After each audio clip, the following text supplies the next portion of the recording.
Bueno, hola a todos, estamos otra vez en un directo desde mi guardilla y hoy traigo un tema que creo que no solo es fundamental, sino que además es muy interesante, que nos afecta a todos en distinta medida, que todos deberíamos interesarnos por este aspecto porque influye de diferentes maneras en nuestra vida.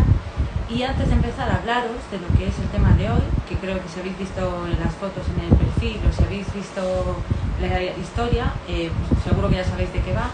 Pero sí que me gustaría un poco hacer una reflexión acerca de cómo a veces las cosas llegan a nosotros sin apenas esperarlo. Es decir, existen a veces ciertas conexiones que nos hacen llegar a ciertos conceptos, a ciertos libros o a ciertos programas que nos dan una información o una visión de la vida que nos hace cambiar muchas cosas. ¿Y por qué digo esto?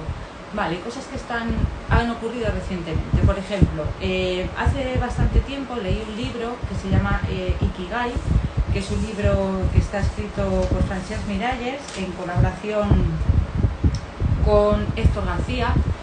Realmente este libro no llegué directamente, sino que llegué a través de un mensaje de WhatsApp de una amiga que sabe que me gusta mucho el tema de la psicología, que me encanta el tema un poco eso de relacionado con neurociencia o con hábitos de vida saludable, hábitos que hacen que nuestra salud mental sea mejor o mejor en alguna medida. Y me mandó por WhatsApp un enlace a un vídeo del programa de Aprender Juntos del BBVA, que a lo mejor algunos conocéis, que tiene charlas muy interesantes. Y en este vídeo Francesc Miralles hablaba del Ikigai. No sé si alguno de vosotros habéis escuchado este concepto en algún momento. Sí que os invito a que durante el tiempo del directo me preguntéis todo aquello que creáis que os deja dudas y que intentaré responderos de la mejor manera. Pero bueno, el caso es que a través de ese mensaje de WhatsApp que me llegó, vi esta charla en el programa Aprendemos Juntos de Francesc Miralles, y en él es la primera vez que escuché el término de Ikigai, y hablaba de una localidad japonesa que es la localidad de Okinawa. Es el lugar en el que existe una mayor esperanza de vida, o sobre todo se puede decir que hay el mayor número de centenarios, de personas que llegan o superan a los 100 años en una sola localidad. Curiosamente, después de esto, el sábado pasado, esto ya te digo, lo que os digo, me llegó un mensaje de WhatsApp, vi este programa. Poco después me enteré de que existía este libro sobre el Ikigai, que se titula Los secretos de Japón para una vida larga y feliz. Es este libro que podéis ver aquí. Lo leí, sí que es cierto que lo leí ya hace un par de meses o 3, no recuerdo exactamente. Me encantó, me parecía que contenía mucha sabiduría este libro. Pero bueno, es un tema, vale, lo había leído, me aportó muchísimo. Es decir, siempre cada uno de los libros o cada una de las cosas que vemos al final nos ofrece algo de crecimiento. Hace tiempo también, bueno, desde hace ya mucho tiempo, todo lo que relacionado con la neurociencia me encanta, leo mucho sobre neurociencia, he acudido a jornadas también sobre neurociencia o neuroeducación, por ejemplo, neurodidáctica también. Y bueno, pues en ella se habla de hábitos de vida saludable, de los que luego os comentaré, no solo para nuestra vida presente, sino para un envejecimiento saludable. Y hay como un decálogo de la neurociencia que toca 10 puntos que debemos tener en cuenta para llegar a aumentar nuestra esperanza de vida, y no solo aumentarla, sino llegar a la edad de madurez o quizá la etapa final de nuestra vida de la mejor manera posible. Curiosamente, este último sábado, en el programa de informe semanal, si lo conocéis, sobre todo los que vivís en España, seguro que os suena, tal vez a los de Latinoamérica posiblemente también os suene, porque sí que es verdad que el canal de la 1 de Televisión Española se emite allí. En este programa de informe semanal, que tiene una trayectoria larguísima en nuestro país, hablaron el sábado pasado sobre la longevidad en España, sobre cuántas personas mayores de 100 años viven en España. Resulta que España es el 8º país del mundo con más personas con una edad por encima de los 100 años, algo que me sorprendió. Y en este reportaje hablaban con personas, con centenarios o personas que habían llegado a una edad avanzada y que estaban en un estado de salud muy bueno. Entonces, bueno, en el reportaje veías qué tipo de cosas tenían en común y qué tipo de actitudes o de comportamientos les habían hecho llegar a esta edad avanzada en ese estado tan bueno de salud. Curiosamente también, por otro cauce, hace tiempo que tenía pendiente de leer El hombre en busca de sentido, de Víctor Frank, que fue un psicólogo psicólogo, un psiquiatra bastante relevante durante el siglo XX, que tenía unas teorías bastante innovadoras que han estado presentes o han estado vigentes hasta muy recientemente. Es verdad que las corrientes psicológicas van cambiando con cierta frecuencia. Y estoy leyendo ahora, en este momento, el libro de Viktor Frankl. Repasando un poco el libro de Ikigai para esta charla, he visto que se refieren a este libro y se refieren a este psicólogo, a este psiquiatra en concreto, en la fundamentación del libro de Ikigai. Vale, empecemos por cuáles son esos hábitos que la neurociencia nos dice que son indispensables para llegar a una edad avanzada, a una edad adulta, con una esperanza de vida óptima y con una buena salud. Os voy a citar esos 10 elementos dentro de este catálogo, pero también sí que quiero hacer una reflexión sobre cada uno de ellos, ¿vale?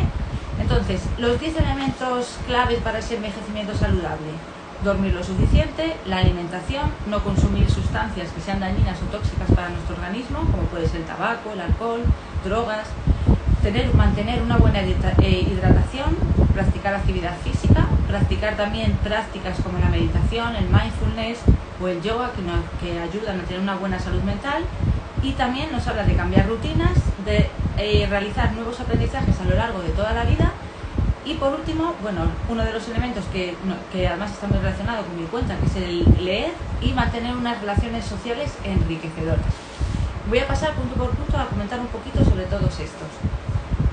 En el caso de dormir lo suficiente, ¿por qué es tan bueno dormir lo suficiente? Sí que es verdad que vivimos en una cultura en la que salir por la noche es algo como, bueno, pues que es verdad que parece que nos aporta mucho, que trasnochar es algo divertido. Sin embargo, eso no puede ser ir en contra de descansar el número de horas suficientes. Sé que resulta obvio, es decir, dormir lo suficiente es algo que yo creo que a nadie se le escapa, que es importante. Es decir, incluso se dice que es más fácil morir de sueño que morir de inanición.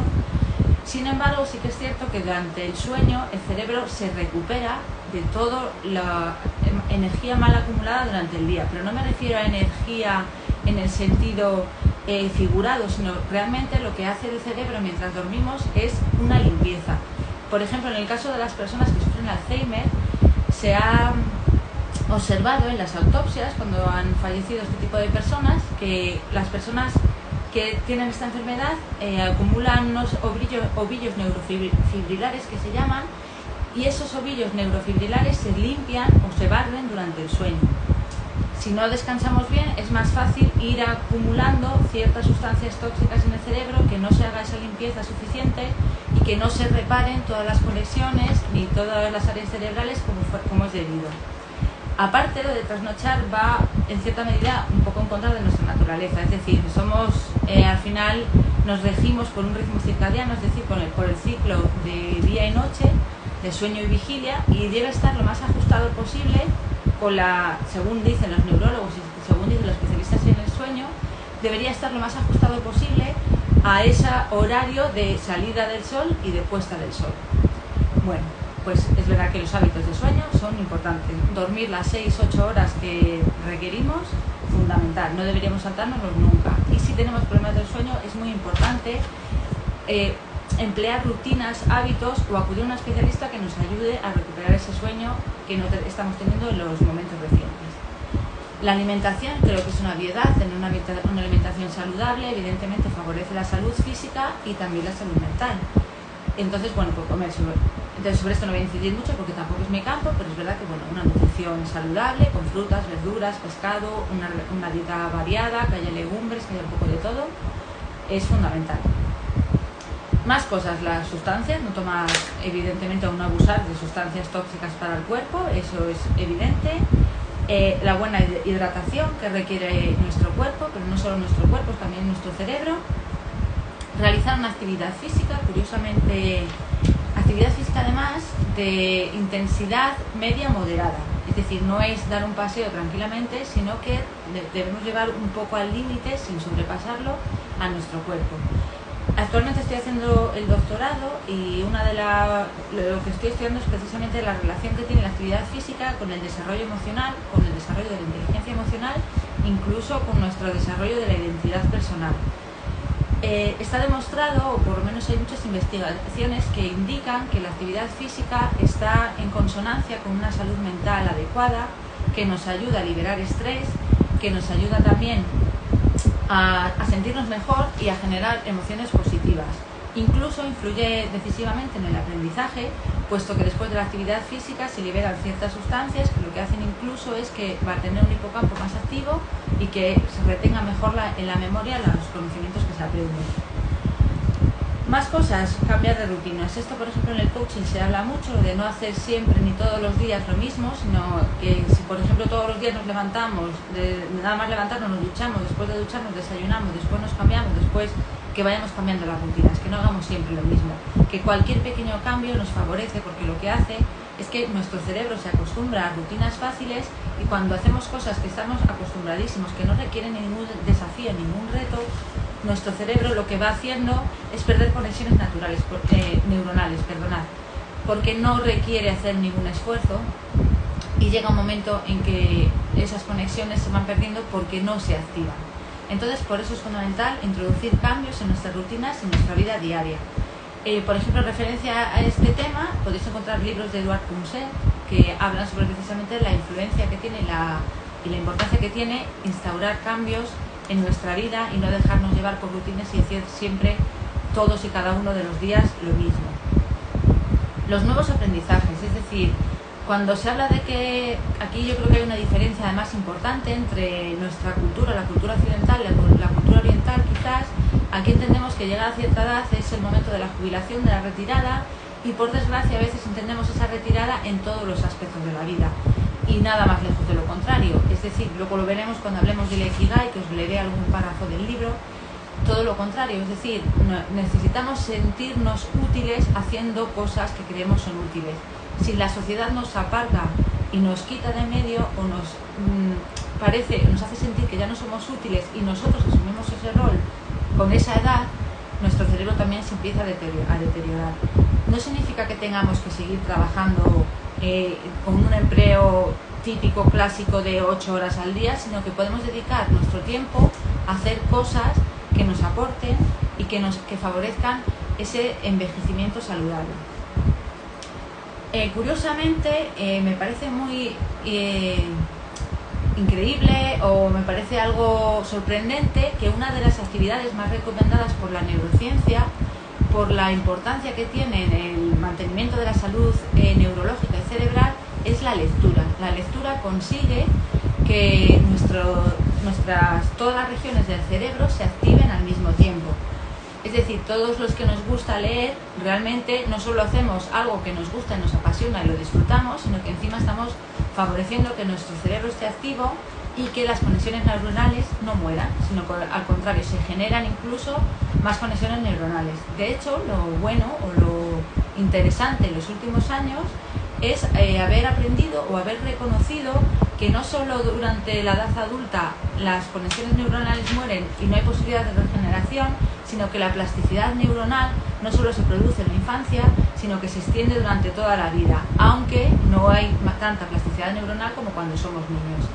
Sin embargo, sí que se generan nuevas conexiones, con lo cual es importante no dejar de leer, no dejar de hacer actividades enriquecedoras y no dejar de aprender nunca. Cuando aprendemos una actividad nueva, ya sea pintura, a tocar un instrumento, hacer algo que no hemos hecho anteriormente, estamos desafiando nuestras capacidades y nuestro cerebro y le estamos obligando a estar activo para seguir adelante. Al estar activo requiere que se potencien nuevas conexiones neuronales y que se fortalezcan las ya existentes. Con lo cual, nunca hay que dejar de aprender, fundamental. Más cosas, las relaciones sociales enriquecedoras. Seguro que muchos de vosotros en alguna ocasión habéis leído libros o literatura acerca de lo de las relaciones o las personas tóxicas y la importancia de tener unas relaciones sociales o interpersonales saludables. En la Universidad de Dunedin, en Nueva Zelanda, se hizo el mayor estudio longitudinal, es decir, estudio a largo plazo en el tiempo, sobre la importancia de las relaciones sociales. Un estudio que duró creo que es más de 50 años. Entonces lo que estudiaron es a lo largo de la vida el desarrollo de la salud de un número significativo de personas que vivían en esa localidad, que por cierto es una de las localidades más al sur del mundo.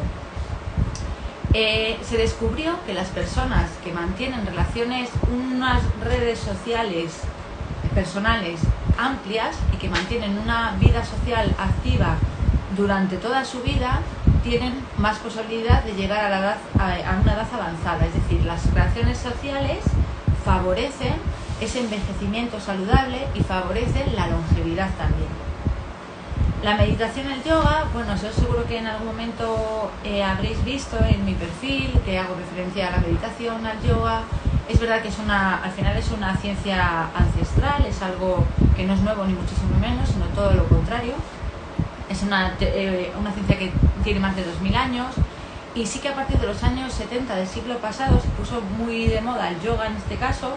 Por ejemplo, en Estados Unidos hay un libro, por cierto, que os recomiendo si os interesa, os gusta el yoga, que es La ciencia detrás del yoga, y en este caso lo que nos habla no solo es de los aspectos positivos del yoga, sino también de los riesgos que conlleva, porque hay ciertas posturas, por ejemplo, que conllevan un riesgo.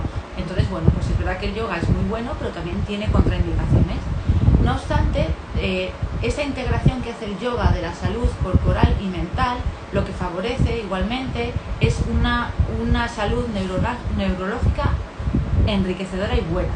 Nos permite, hace que se liberen niveles de estrés que son dañinos para el cuerpo, que son dañinos para el cerebro, y por eso la práctica del yoga, que requiere además una concentración plena y una atención plena a lo que estamos haciendo, lo que favorece también es ayudar a focalizar la atención.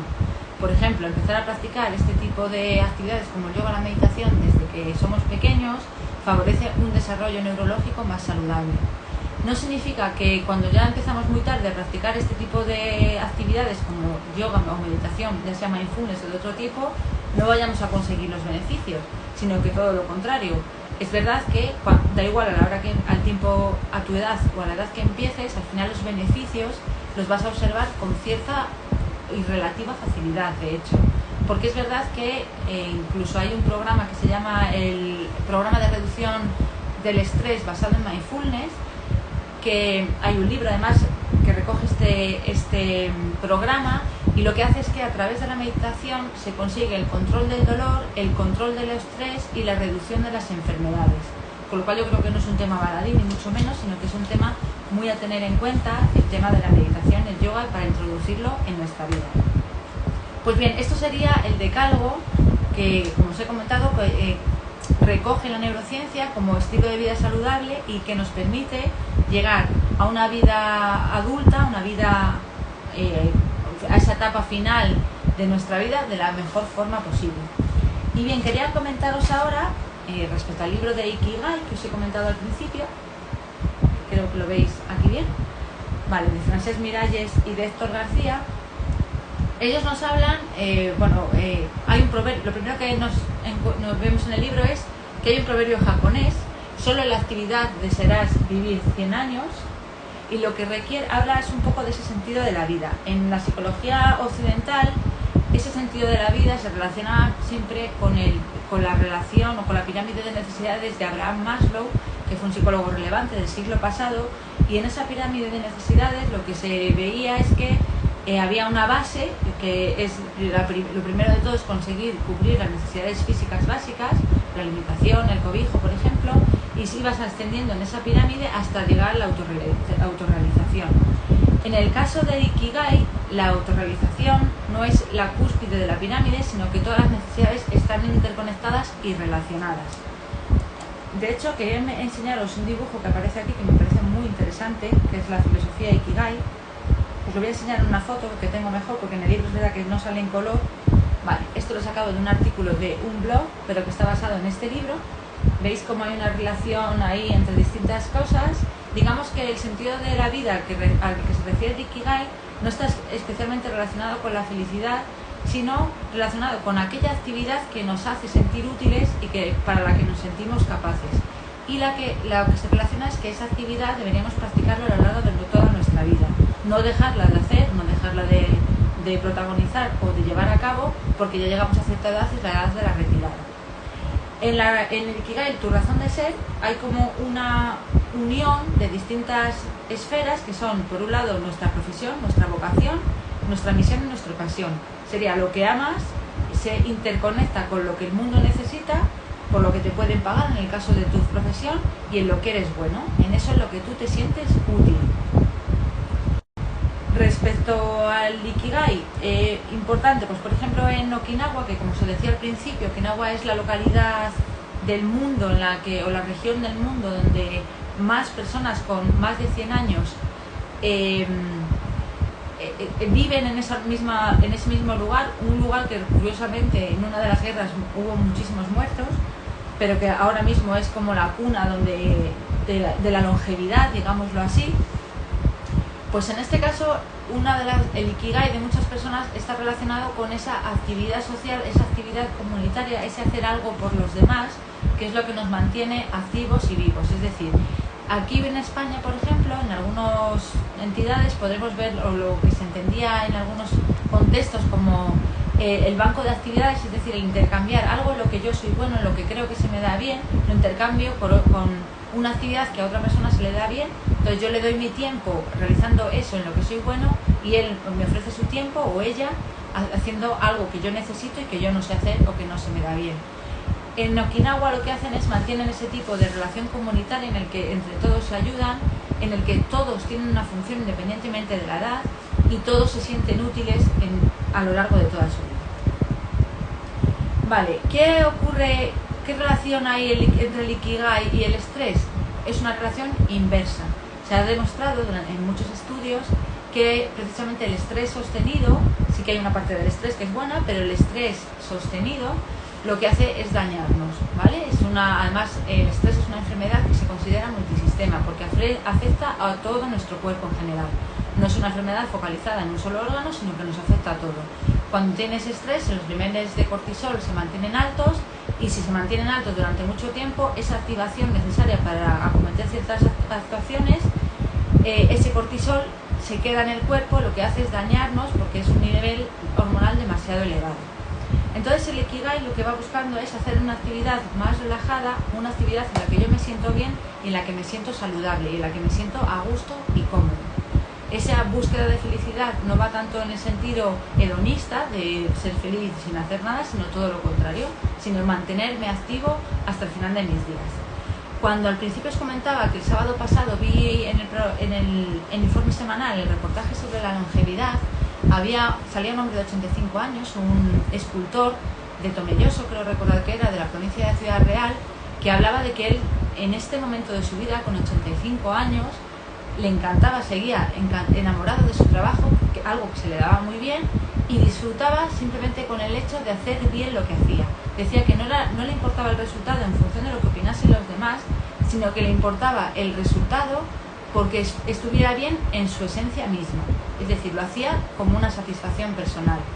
Es una forma de cubrir esa necesidad de autorrealización que hablaba Maslow o de encontrar el Ikigai que habla la cultura japonesa.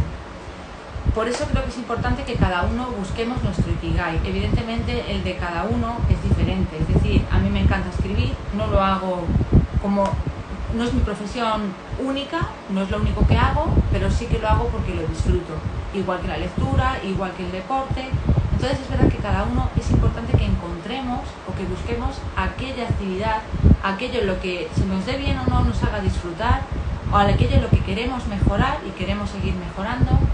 Y os animo, por supuesto, a que lo busquéis y a que lo encontréis, porque, como os he dicho, unido a todo lo demás, a esa alimentación saludable, esa actividad física, a ese descanso reparador tan importante, a esa meditación, al yoga, a evitar ciertos hábitos que van contra la salud, como el consumo de sustancias, a mantener esas relaciones sociales saludables, nos ayudará a que nuestra vida sea más plena y seamos más felices. Hasta aquí llega el directo de hoy. Os agradezco muchísimo a los que me habéis unido, a los que queráis alguna pregunta en comentarios os puedo responder y nos vemos la semana que viene en el siguiente directo. Muchísimas gracias.